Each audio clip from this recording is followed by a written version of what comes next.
சின்னதாக ஒரு பிரச்சனை வந்தாலும் ஒருத்தனோட வாழ்க்கை எப்படி வேணாலும் மாறும். அந்த விதத்தில் பார்த்தா கிருஷ்ணாவோட வாழ்க்கை மொத்தமாக செதஞ்சு போயிடுச்சு.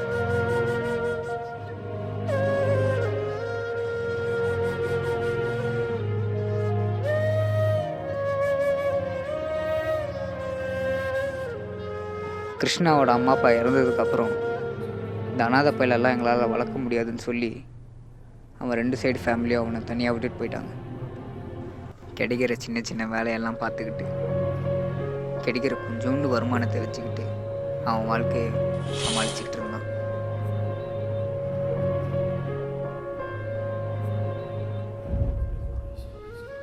போக போக அந்த சின்ன வேலைங்க கூட கிடைக்காம போயிடுச்சு.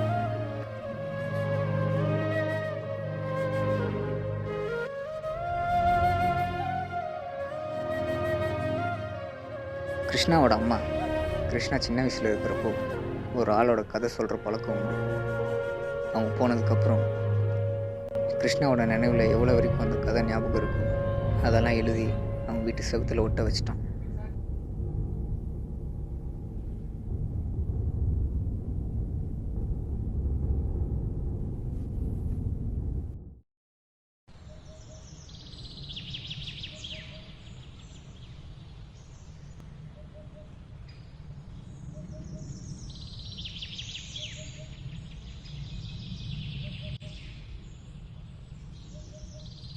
ஐயோ இவனா?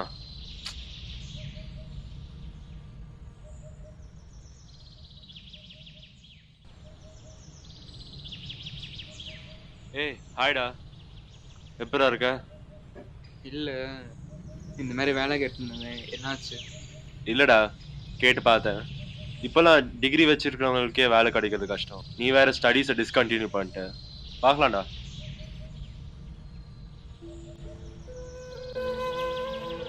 இப்போ நினச்சான் அவனுக்கு ஒரு வேலை வாங்கி கொடுக்கலாம், ஆனால் அவன் பண்ண மாட்டான். எதுக்குன்னா நான் படிக்கல. அவன் என்னை பார்க்குறதே அப்படிதான் பார்ப்பான். இவனே படிக்காதவன், இவனுக்கு நான் வேலை பார்த்து கொடுப்பேன். ஹலோ ஹாய்டா, சொல்லு, எப்படி இருக்க?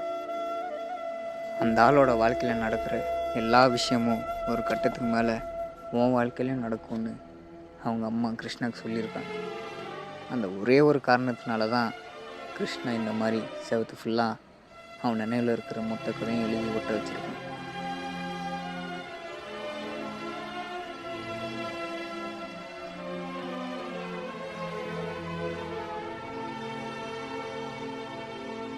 அன்றைக்கி தான் ஒரு நாள் இன்ஸ்டாகிராம் பண்ணியிருந்தேன்.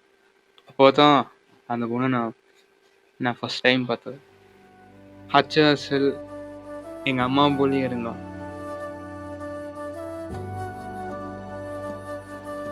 அவன் ஒரு ஸ்டோரி ரைட்டர். எங்கள் அம்மா போலேயே அவ்வளோ நல்லா கதை எழுதுவான்.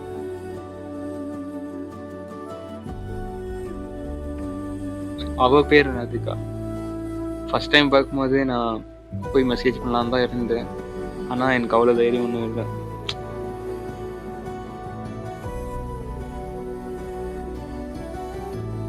அந்த பொண்ணுக்கிட்ட பேசணும்னு எனக்கு ஆசையாக இருந்தது, ஆனால் எனக்கு பயமாகவும் இருந்தது. அதை எப்படி காண்டாக்ட் பண்ணுறது, அதை எப்படி பேசுறது, அப்ரோச் எப்படி பண்ணணும்.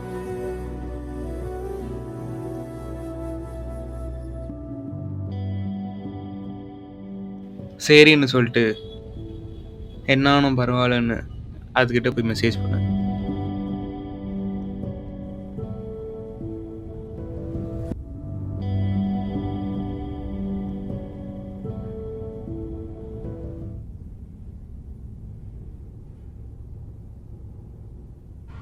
இதுக்கு நடுவில் கிருஷ்ணா நிறைய வேலைக்கு அப்ளை பண்ணியிருந்தான்.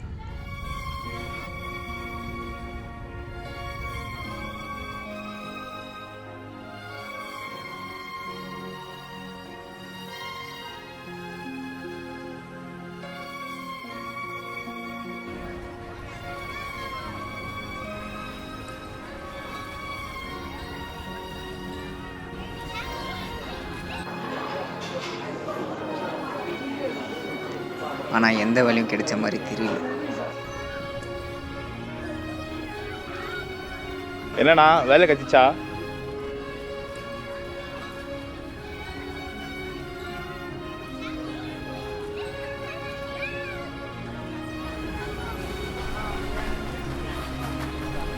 இந்த தாடியெல்லாம் வச்சுட்டு லோ கிளாஸ் பசங்களை மாதிரி வந்தால் எப்படி நான் வேலை கொடுப்பேன் உனக்கு?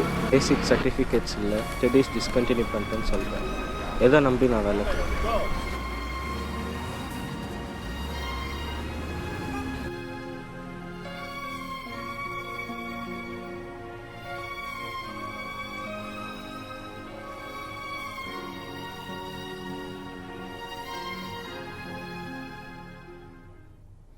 இதெல்லாம் ஒரு பக்கம் போயிட்டு இருந்தாலும் அந்த பொண்ணு திரும்பவும் கிருஷ்ணா வாழ்க்கையில் வர ஆரம்பித்தா. அன்னைக்கு அமிச்ச மெசேஜ்க்கு எனக்கு 2 நாள் கழிச்சு தான் ரிப்ளை வந்துச்சு.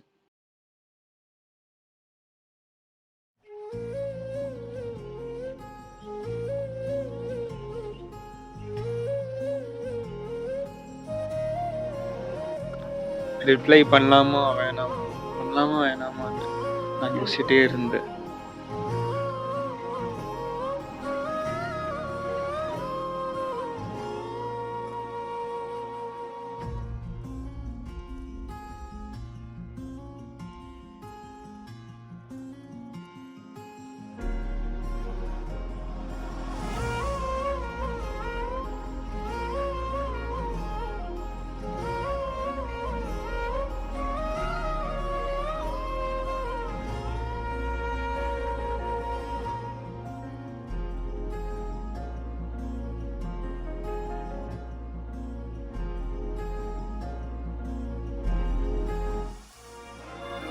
சரின்னு சொல்லிட்டு நான் ரிப்ளை பண்ணிட்டேன்.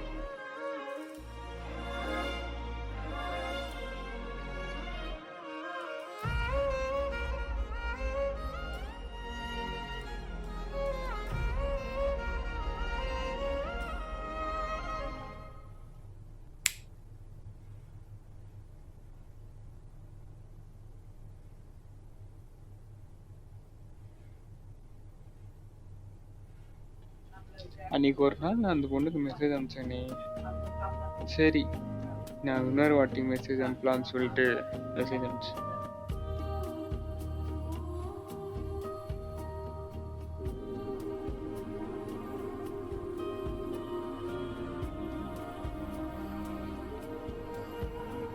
மெசேஜ் அனுப்பிச்ச உடனே ரிப்ளை வந்துடுச்சு.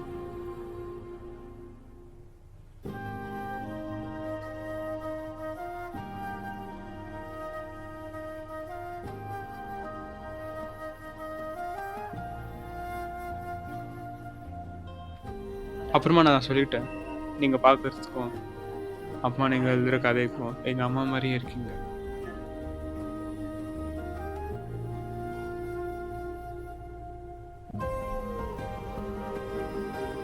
அந்த பொண்ணுகிட்ட பேச இவ்வளோ வருஷமாக சிரிக்காதனா அன்னைக்கு ஒரு நாள் சிரிச்சேன்.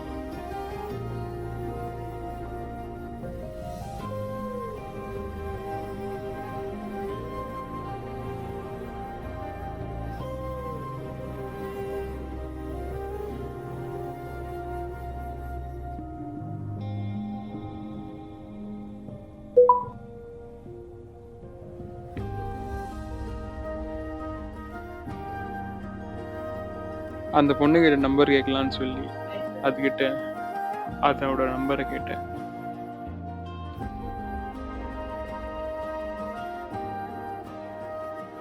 அவளும் ரிப்ளை பண்ணான், ஷோர்ன்னு சொல்லி நம்ம 2 பேரும் க்ளோஸாக பழகலான்னு சொல்லி அவளோட நம்பரை கொடுத்தான். அவன் ஃபோன் நம்பர் கொடுத்தவருக்கு அப்போ வந்தது பாருங்க ஒரு குஷி.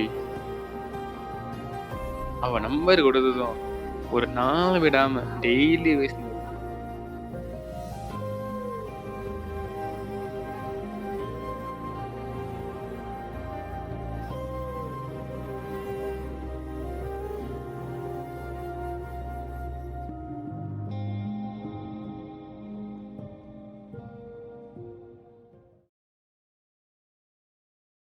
நல்லா பேசின்னு இருக்கும்போது ஒரு நாள் ராதிகா ஆண்டின்னு கால் பண்ணான்.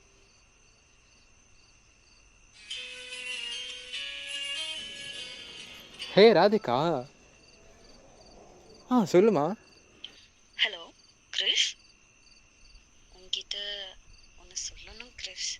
சொல்லுமா. நான் எப்படி சொல்றதுன்னு தெரியல. பரவாயில்ல, எதா இருந்தாலும் சொல்லு. இவ்வளோ நாள் நம்ம இவ்வளோ க்ளோஸாக இருந்தோம். இப்போ நான் இதை சொல்லாமல் போனால் என்ன ஆகும்னு தெரியல. ஸோ நான் இதை இப்போவே சொல்கிறேன். ஐ I love you Chris.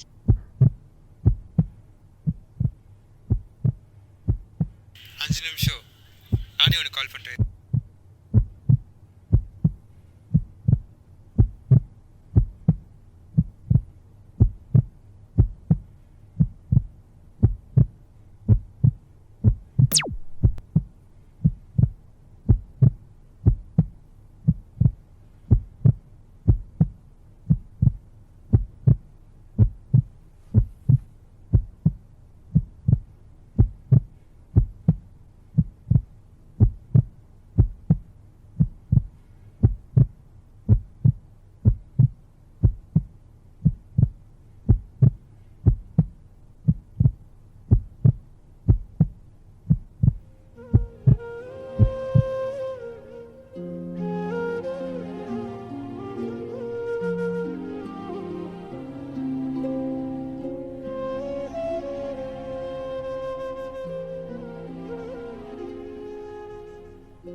Hello Chris. Hello.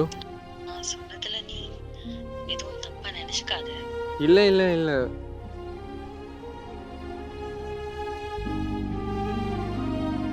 இது எங்கே கனெக்ட் ஆகுது?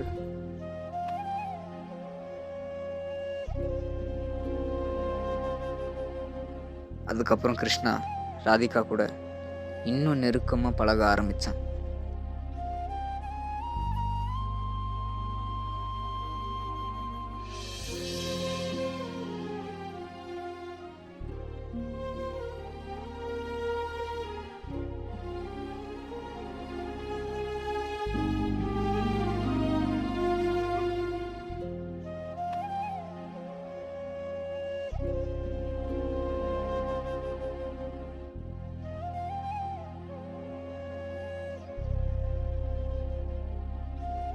எல்லாமே நல்லா தான் போயிட்டு இருந்துச்சு. ஆனால் திடீர்னு ஒரு நாள் ராதிகா கிருஷ்ணாவுக்கு மெசேஜ் பண்ணுறதும் நிப்பாட்டிட்டா, கால் பண்ணுறதும் நிப்பாட்டிட்டா. அது கிருஷ்ணாவை ரொம்பவே பாதிச்சிச்சு.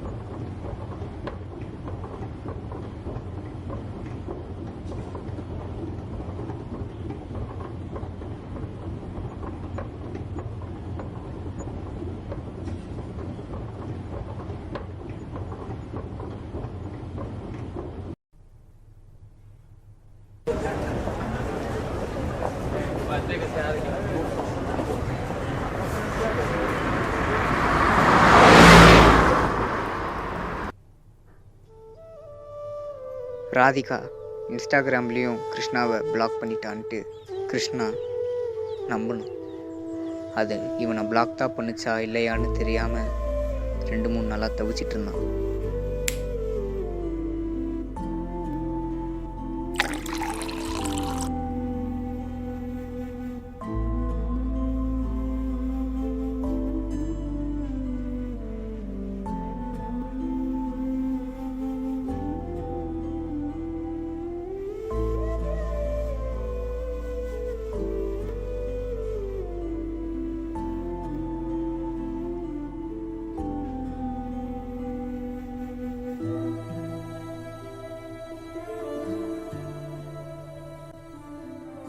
ஹலோ, யாரு?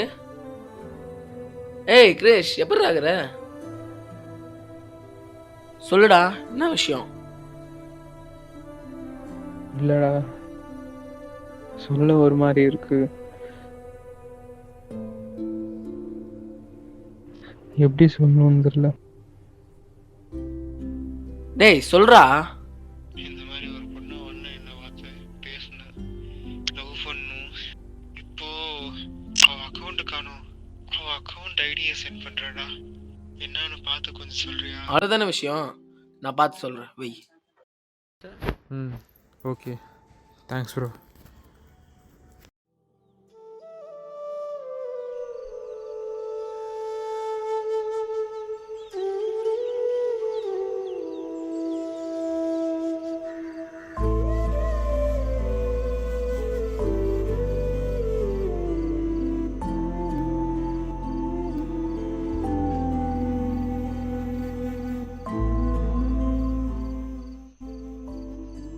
Hello,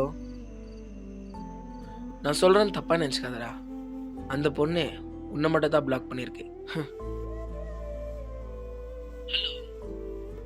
hello hello hello hello hello வச்சிட்டான் போல.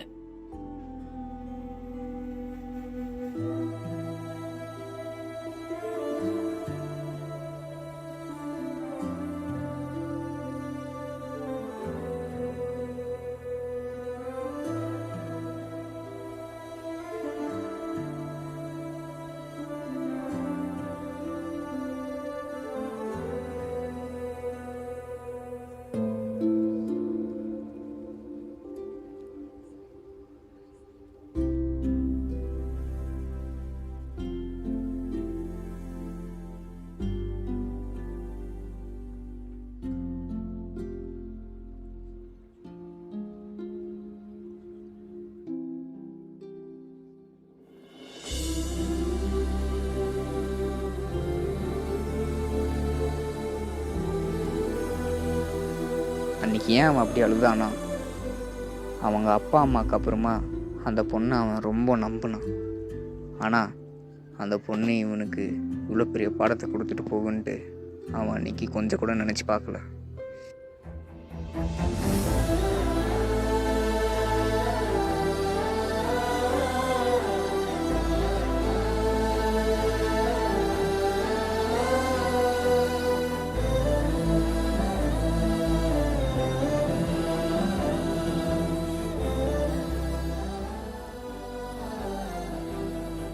அன்னையிலேருந்து கிருஷ்ணா உறுதியாக நம்ப ஆரம்பித்தான். யாரையெல்லாம் இவன் ரொம்ப நேசிக்கிறானோ அவங்க எல்லாரும் இவனை கடைசியில் விட்டுட்டு தான் போகிறாங்கன்னு.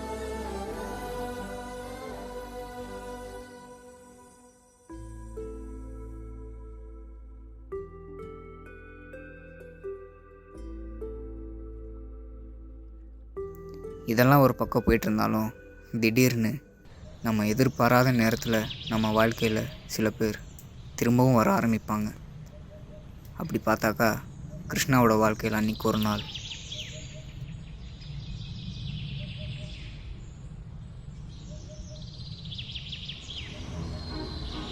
கிருஷி தானே?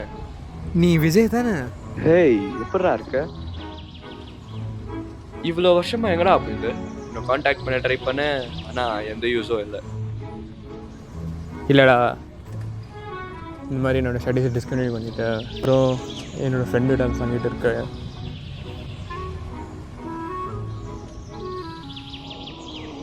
இதுக்கு நடுவில் நான் வந்துட்டு வேலைக்கெல்லாம் ட்ரை பண்ணிட்டு இருந்தேன். ஆனால் எந்த வேலையும் கிடைக்கல. இதுக்கு நடுவில் நிறைய ஆச்சு. அந்த லாஸ்ட் எவ்ரிதிங். உனக்கு என்ன ஆச்சு ஏதாச்சுன்னு எனக்கு தெரில. நான் நீ பார்க்க நார்மலாக இல்லை. நீ என்ன பண்ணுற? நாங்களாம் ஃபேமிலியாக ஒரு ட்ரிப்புக்கு போகிறோம், நீயும் அதுக்கு வர. டேய், அதெல்லாம் வேணாம்டா. நீ வரியா இல்லையான்லாம் நான் கேட்கல. நீ வர. உன் ஃபோன் நம்பர் என்கிட்ட இல்லை, கொஞ்சம் கொடு. இந்த ட்ரிப்புக்கு வந்தா உனக்கு எத்தனை சேஞ்ச் கிடைக்கும். இப்போவா அதை நான் டீ குடிச்சிட்டு போகலாம். இதுக்கு நடுவில் ஒரு பொண்ணை வேலை லவ் பண்ணு. இப்போ அந்த பொண்ணு என்னை விட்டு போயிடுச்சு. ஓஹோ, இது வேறையா? ட்ரௌசர் போட்ட கரடி மாதிரி இருந்துன்னு உனக்கெல்லாம் ஆள்கிச்சிச்சு பார்த்தியா? ஆள்கிச்சி என்ன யூஸ்? அதான் விட்டு போயிடுச்சே. வாழ்க்கையில் சின்ன சரி விடு விடு. கரெக்டா இருந்தா பரட்டா பரட்டா. விஜய் கிருஷ்ணாவோட வாழ்க்கையில் எப்போ திரும்பவும் வர ஆரம்பித்தானோ அவன் வாழ்க்கை திரும்பவும் பிரகாசமாக எரிய ஆரம்பிச்சு. விஜய் சஜஸ்ட் பண்ணி கிருஷ்ணாவுக்கு ஒரு நைட் ஷிஃப்ட் வேலை வாங்கி கொடுத்தான்.